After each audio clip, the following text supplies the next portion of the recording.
যার বাসা ১২ ফুট লম্বা এবং ৬ ফুট চড়া। তাহলে তোমরা আমাকে পাগল বলবে, কিন্তু তোমাদের এরকম কিছু করার দরকার নেই, কারণ আমাদের তালিকার ৬ নম্বরে থাকা নয়েজ বোল্ট ঈগলের বাসা দেখার পর তোমার সব ভুল ধারণা মুহূর্তের মধ্যেই দূর হয়ে যাবে। আমরা সবাই জানি যে বোল্ট ঈগলকে সবচেয়ে বড় শিকারী পাখিদের মধ্যে একটি হিসেবে বিবেচনা করা হয়। জেনে রাখো, যখন তারা নিজেরাই আকারে এত বড় হয় তখন তাদের বাসার আকারও বড় হবে। আপনি জেনে অবাক হবেন যে তাদের বাসা প্রায় ১২ ফুট লম্বা এবং ৬ ফুট চওড়া। অন্যান্য পাখির মতো তারাও গাছের ডালে বাসা তৈরি করে, কারণ তাদের বাসার আকার বেশ বড় এবং ভারী। অতএব এটি তৈরি করতে অনেক সময় লাগে। এই কারণেই সাহসী ঈগল ডিম পাড়ার প্রায় ৩ মাস আগে থেকে তাদের বাসা তৈরি শুরু করে। নো পলিটিক্যাল তারা তাদের বাসা তৈরির জন্য একটি নির্জন বন বেছে নেয়।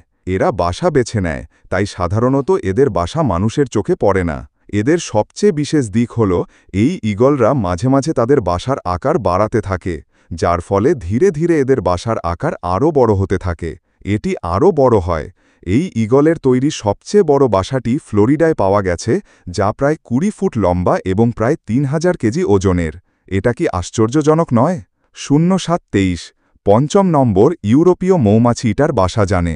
ইউরোপীয় মৌমাছি ভক্ষক পাখি। এর নাম থেকেই তুমি নিশ্চয়ই বুঝতে পেরেছ কিভাবে এই পাখি পেট ভরে। তুমি ঠিকই বুঝতে পেরেছ, ইউরোপীয় মৌমাছি ভক্ষক পাখিরা নিজেদের খাবারের জন্য মৌমাছি শিকার করে। এই মৌমাছি ভক্ষক পাখিরা অন্যান্য পাখিদের থেকে একেবারেই আলাদাভাবে তাদের বাসা তৈরি করে। জানেন? 0742 আসলে সাধারণ পাখিদের মতো ইউরোপীয় মৌমাছি ভক্ষক পাখিরাও তাদের বাসা আলাদাভাবে তৈরি করে।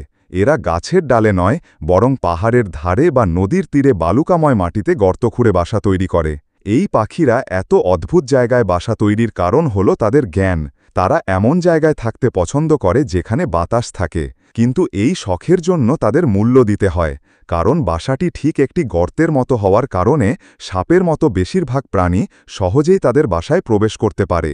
এরা ভেতরে ঢুকে ডিম বা বাচ্চাদের শিকার করে। বাসা তৈরি করতে তাদের প্রায় ২০ দিন সময় লাগে, এবং বাসা তৈরিতে পুরুষ ও স্ত্রী পাখি একে অপরের পাশাপাশি অন্যান্য ইউরোপীয় মৌমাছি ভক্ষণকারী পাখিদেরও সাহায্য করে। তারাও সাহায্য করে। অন্য কথায় ভ্রাতৃত্ববোধে পরিপূর্ণ। ৪র্থ নম্বর সামাজিক তাঁতি পাখি। বাসা সম্পর্কে জ্ঞান।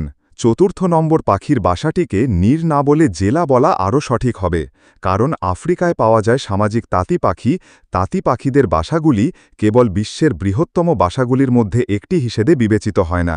এই পাখিগুলির সবচেয়ে বিশেষ বিষয় হল এই পাখিদের পুরো দল একসাথে একটি বাসা তৈরি করে। তাদের বাসা এত প্রশস্ত যে বিশ্বাস করা হয় যে প্রায় ৩০০ থেকে ৪০০টি মিশুক খুর পাখি একসাথে এতে বাস করতে পারে। মিশুক খুর পাখির বাসা অন্য যে কোনো পাখির বাসার তুলনায় অনেক বেশি শ্রমসাধ্য এবং টেকসই, যা তারা শুকনো ঘাস এবং পাতলা খড় ব্যবহার করে তৈরি করে। এগুলো কাঠের তৈরি। লিভারবার্ডসের বাসা গ্রীষ্মকালে ঠান্ডা এবং শীতকালে উষ্ণ থাকার জন্য চমৎকার কাজ করে। এই পাখিদের আশ্চর্যজনক কৌশল সম্পর্কে আপনি ধারণা পেতে পারেন। জেনে রাখুন, এই বাসাটি দেখলে আপনার কাছে অসাধারণ লাগবে। বিছানায় শুয়ে দেওয়ার জন্য এটি দেখতে একটা গদির মতো হবে। এই কারণে মাঝে মাঝে পাখিরাও এসে এই আরামদায়ক বাসা উপভোগ করার জন্য এতে বসে। ৩ নম্বর কমন টেইলার বার্ড। বাসা নামের সাথে কমন যোগ করার কারণে এই পাখিটিকে কমন বলা হয়েছে। এদেরকে পাখি ভেবে ভুল করো না, কারণ এদের বাসা মোটেও সাধারণ নয়। এশিয়ার সবচেয়ে বেশি সংখ্যক পাওয়া এই পাখিরা তাদের বেশিরভাগ সময় পাথরের ওপর কাটায়। বাসা তৈরির পদ্ধতি, এই পাখিদের কথা শুনে আপনি অবাক হবেন। জেনে রাখুন যে এই পাখিরা শক্ত এবং সবুজ পাতা বেছে নেয়, এবং তাদের কিনারায় এত সূক্ষ্ম গর্ত করে যে পাতার আকৃতি নষ্ট হয় না এবং ক্ষতিগ্রস্ত হয় না। এর পরে গাছের তন্তুও ধ্বংস হয়ে যায়, অথবা তারা পোকামাকড় থেকে প্রাপ্ত রেশম ব্যবহার করে পাতাগুলিকে একসাথে আঠা দিয়ে সেলাই করে এবং খুব সুনির্দিষ্টভাবে সেলাই করে। একটি অনুমান অনুসারে সাধারণ দর্জি পাখি তার প্রতিটি বাসা তৈরি করতে কমপক্ষে ১০০ থেকে ২০০টি পাতা ব্যবহার করে। তারা সেলাই তৈরি করে, যা প্রবল বাতাস এবং অন্যান্য পাখির শিকার থেকে অনেকাংশে রক্ষা করে। এই পাখিরা এই বাসা তৈরি করতে কমপক্ষে ২ থেকে ৩ দিন সময় নেয়। আমাদের তালিকার দ্বিতীয় স্থানে পাখির বাসা। দ্বিতীয়টিতে থাকা পাখিটিকে কেবল বিশ্বের প্রাচীনতম পাখিদের মধ্যে একটি হিসেবে বিবেচনা করা হয় না, বরং এর বাসাটি বিশ্বের সবচেয়ে সুন্দর বাসাগুলির মধ্যে একটি। এই আশ্চর্যজনক পাখির নাম বার্ড ওয়েভার। ওয়েভার বার্ডসের বাসা আপনাকে অবাক করে দেবে।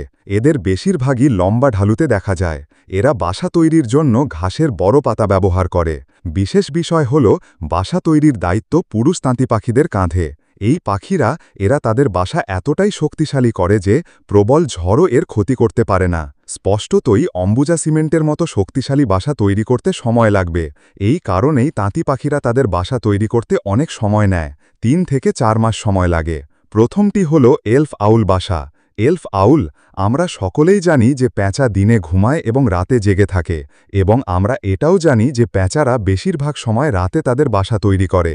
এরা লম্বা গাছের গুঁড়িতে বাসা তৈরি করে, কিন্তু এলফ পেঁচা মোটেও সাধারণ পেঁচার মতো নয়। জানো, তারা গাছের গুঁড়িতে নয়, বরং ক্যাকটাসের মতো কাঠের গাছে বাসা তৈরি করে। এরা ঘরের ভেতরে এমন বাসা তৈরি করে যা দেখতে মোটেও সাধারণ বাসার মতো নয়, কারণ বাসা তৈরির জন্য এদের কোনো ধরনের ঘাসের পাতা বা কাঠের প্রয়োজন হয় না। জেনে রাখুন যে এরা কেবল ক্যাকটাস গাছ খুঁড়ে বাসা তৈরি করে। তারা সেখানে একটি গর্ত তৈরি করে এবং একই গর্তের ভেতরে বাস করে এবং পরে ডিম পাড়ে। তাদের বাসা অন্য সকলের বাসার তুলনায় অনেক বেশি নিরাপদ এবং আরামদায়ক বলে মনে করা হয়। তাহলে আপনি কি জানেন এই পাখিদের বাসাগুলির মধ্যে কোনটি ভালো? তুমি কোন নেস্টটি সবচেয়ে বেশি পছন্দ করেছ? কমেন্ট করে আমাদের জানান, এবং যদি ভিডিওটি ভালো লেগে থাকে তাহলে এই ভিডিওটি লাইক করুন এবং আপনার বন্ধুদের সাথে শেয়ার করুন। এরকম আরও ভিডিও দেখতে আমাদের চ্যানেলটি সাবস্ক্রাইব করুন, এটা করতে ভুলবেন না। আর হ্যাঁ, সাবস্ক্রাইব করার পর পাশে থাকা বেল আইকনটি টিপুন, অন্যথায় আপনি আসন্ন ভিডিওগুলির নোটিফিকেশন পাবেন না। 13-11, যদি তুমি মনে করো যে শুধুমাত্র মানুষই নিজের জন্য বিলাসবহুল এবং সুন্দর ঘর তৈরি করতে পারে, তাহলে আজকের ভিডিওটি দেখার পর তোমার এই ভ্রমও ভেঙে যাবে। কারণ পৃথিবীতে অনেক পাখি আছে যারা নিজেদের জন্য এত সুন্দর ঘর তৈরি করে। এগুলো দেখার পর তুমিও হতবাক হয়ে যাবে। তুমি কি কখনো এমন পাখির কথা শুনেছ যে তার বাসায় এসি লাগায়? আর তুমি কি এমন কোনো পাখির কথা জানো যে মানুষের মতোই তার বাসা সাজায়? চলুন দেখে আসি পৃথিবীর সবচেয়ে সুন্দর বাসাগুলো, যেগুলো দেখার পর আপনিও বিভ্রান্ত হবেন যে এটি কি কোনো পাখি তৈরি করেছে, এটি মানুষ তৈরি করেছে। নম্বর 10, মন্টেজুমা ইউরোপেন্ডুলার বাসা। আমেরিকায় পাওয়া এই ক্যারিবিয়ান পাখির বাসা তাই দেখে মনে হচ্ছে যেন গাছ থেকে একটি ডাল ঝুলছে।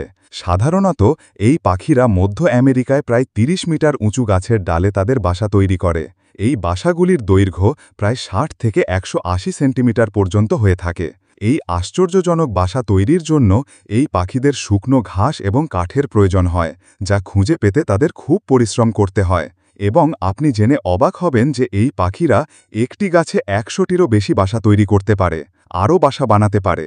তাই যদি তুমি কখনো আমেরিকা যাও এবং গাছে কাঁটা দেখতে পাও, তাহলে ভাঙার আগে পরীক্ষা করে দেখো যাতে তুমি ভুল করে মন্টেজুমা ওরোপেন্ডুলার বাসা সবজি হিসাবে রান্না না করে ফেলো।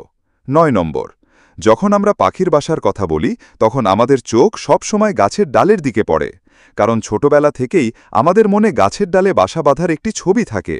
কিন্তু অস্ট্রেলিয়ায় পাওয়া বাসাগুলো অনেক বড় এবং এর অনেক সুবিধা রয়েছে। এই পাখিটি মাটিতে বাসা তৈরি করে এবং তাও তার নখর দিয়ে খুঁড়ে, যার কারণে তাদের বাসা দেখলে আপনার হয়তো একটি কূপের কথা মনে পড়ে যাবে। মানুষের মতো বাসা তৈরির বেশিরভাগ কাজ স্ত্রী পাখিই করে, যদিও মাঝে মাঝে পুরুষ পাখিও তাদের একটু সাহায্য করে। কিন্তু এই বাসাটি সবচেয়ে আশ্চর্যজনক দেখায় যখন এই পাখিটি তার বাসায় ডিম পাড়ে। এই সময় এই পাখিটি চারপাশ থেকে কাঠ দিয়ে তার বাসা ঢেকে রাখে। হয়তো তুমি জানো না যে ওখানে কোনো বাসা নেই। না, এই পাখিদের মানুষের সাথে কোনো ব্যক্তিগত শত্রুতা নেই। এই সব করা হয় যাতে কোনো শিকারী পাখি বা প্রাণী তাদের বাসা এবং তাতে রাখা ডিম দেখতে না পায়। তাদের বুদ্ধিমত্তা এবং প্রজ্ঞার প্রশংসা করতেই হবে। সম্ভবত এটি কারণ হল এই পাখির বাসাটিকে বিশ্বের সবচেয়ে নিরাপদ বাসাগুলির মধ্যে একটি হিসাবে বিবেচনা করা হয়। 8 নম্বরে রয়েছে বুর পাখির বাসা। এটি একটি শিল্পী পাখি যে আমাদের মতোই তার ঘর সাজাতে ভালোবাসে। এই প্রাকৃতিক শিল্পীকে জেনে নিন। এই পাখির নাম বো অ্যান্ড বার্ড, যার বাসা অন্যান্য পাখির বাসা থেকে অনেক আলাদা। এই পাখিরাও মাটিতে বাসা তৈরি করে, কিন্তু তাদের বাসাগুলো এত চমৎকার। প্রথম নজরে এটিকে সাধারণ মানুষের মতো মনে হতে পারে। এটি দেখতে একটা কুঁড়ে ঘরের মতো হবে। তাদের বাসা দেখার পর আপনি হয়তো কিছুক্ষণের জন্য ভাবতে পারেন যে একটি পাখি কিভাবে এত সুন্দর করে তার বাসা সাজাতে পারে। যাই হোক, এই পাখিটি তার বাসা তৈরিতে কোনো হীরা বা রত্ন ব্যবহার করে না। এই উদ্দেশ্যে বেশিরভাগ পাখির মতো তারাও পাতলা এবং শুকনো লাঠি ব্যবহার করে। এই লাঠিগুলির সাহায্যে তারা তাদের বাসাটিকে একটি কুঁড়ে ঘরের মতো আকৃতি দেয়। একবার তাদের বাসা তৈরি হয়ে গেলে যখন এটি প্রস্তুত হয়ে যায় তখন বোয়ার পাখিরা রঙিন ফুল এবং পাতা দিয়ে এটি সাজাতে শুরু করে। তারা তাদের বাসা এবং এর আশেপাশের এলাকা সাজাতে এতটাই ভালোবাসে যে তারা যা পায় তা নিয়ে আসে এবং তাদের বাসায় সাজায়। ওরা দেয়, এসব দেখে একটা কথাই বলা যায়, এই পাখিদের ভেতরে অবশ্যই একজন ইন্টেরিয়র ডিজাইনার আছে। 7 নম্বর, হামিংবার্ড বাসার জ্ঞান। হামিংবার্ড বাসাগুলোকে পৃথিবীর সবচেয়ে সুন্দর এবং অনন্য বাসাগুলির মধ্যে একটি হিসাবে বিবেচনা করা হয়। এই পাখিগুলো আকারে ছোট, কিন্তু তার বিপরীতে তারা বাসা তৈরির জন্য একটি বিশাল গাছ বেছে নেয়। এই পাখিরা এত উঁচুতে তাদের বাসা তৈরি করে যে মাটি থেকে দেখলে ঠিক মতো দেখা যায় না। মাটি থেকে এই পাখিদের বাসার দূরত্ব প্রায় 10 থেকে 90 ফুট। গড়ে একটি স্ত্রী হামিংবার্ড তার বাসা তৈরি করতে কমপক্ষে 60 থেকে 10 দিন সময় নেয়। হামিংবার্ডের বাসা সম্পর্কে সবচেয়ে বিশেষ বিষয় হল এর অর্থ হল তারা বাসা তৈরির জন্য ঘাস, শব্দ এবং মাকড়সার জাল ব্যবহার করে, যার কারণে এই পাখিদের বাসা পাশ থেকে চকচকে কাপ বা বাটির মতো দেখায়। এটি একটি ইলাস্টিক ব্যান্ডের মতো প্রসারিত। শব্দ 18.07। এই ইলাস্টিক প্রান্তগুলি হামিংবার্ডের বাসার জন্য উপকারী, যারা আকারে এবং বাসার মধ্যে উভয়ে বৃদ্ধি পায়। বাসার আকারও ক্রমশ বৃদ্ধি পাচ্ছে। জানেন, 18.18 হামিংবার্ডরা কেবল বাসা সাজানো এবং আরামদায়ক করে তোলার দিকেই মনোযোগ দেয় না, বরং এর নিরাপত্তার দিকেও মনোযোগ দেয়। এটি তাদের অগ্রাধিকারের মধ্যে একটি। এই কারণেই শিকারী পাখিদের হাত থেকে তাদের বাছা রক্ষা করার জন্য এই হামিংবার্ডরা চারদিক থেকে পাতা দিয়ে এটি ঢেকে রাখে।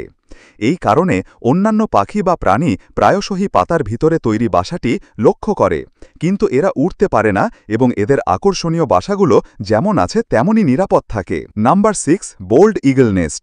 নাম্বার 6 সম্পর্কে কথা বলার আগে এটা জেনে নাও, যদি আমি আপনাকে জিজ্ঞাসা করি যে পাখির বাসা কত বড় হতে পারে, তাহলে সম্ভবত তুমি একটা প্লেট বা ট্রে দেখাও এবং বলো এটা কত বড়। কিন্তু যদি আমি তোমাকে বলি যে এই পৃথিবীতে এমন একটা পাখি আছে যার বাসা 12 ফুট লম্বা এবং 6 ফুট চওড়া, তাহলে তুমি মানুষ আমাকে পাগল বলবে।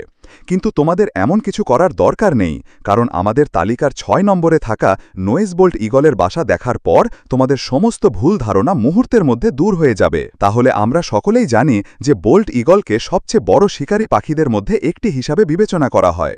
জেনে রাখুন, যখন তারা নিজেরাই আকারে এত বড় হয় তখন তাদের বাসার আকারও বড় হবে। আপনি জেনে অবাক হবেন যে তাদের বাসাটি প্রায় 12 ফুট লম্বা এবং 6 ফুট চওড়া। অন্যান্য পাখির মতো তারাও গাছের ডালে বাসা তৈরি করে, কারণ তাদের বাসার আকার বেশ বড়